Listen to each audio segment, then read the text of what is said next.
तुम जानना चाहते हो वहां सब कुछ कैसा था? खंदान मेरे जीवन का सबसे मुश्किल वक्त था। कभी भी बम फटते रहते थे, चारों तरफ गोलियां ही गोलियां चलती रहती थी। चीखते चिल्लाते लोग जिनकी भाषा मुझे कभी समझ में नहीं आती थी। एक दिन हम एक शहर को तहस नहस करके वापस गुजर रहे थे तो मैंने एक 4 साल की लड़की देखी।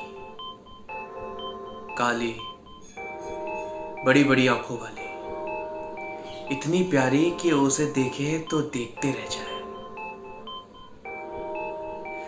बमबारी के खंडर पर खड़ी हुई थी, अकेली असहाय सी।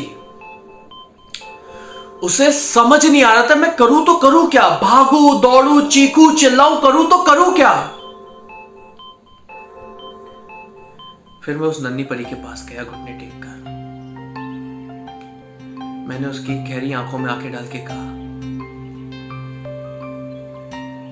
हाय, मैं वरुण हूं, सब ठीक हो जाएगा, सब ठीक हो जाएगा। उसने अपने छोटे छोटे हाथों से तुरंत मेरी छाती पर डाल दिए। मैंने महसूस किया कि मुझे वो पकड़ने की कोशिश कर रही है, जोर से पकड़ने की कोशिश कर रही है।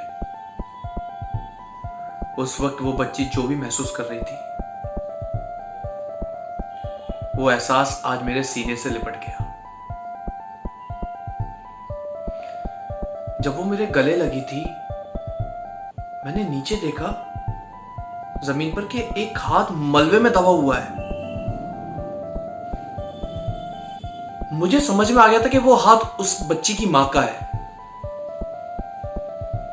तभी वो अकेली खड़ी हुई थी वहां पर।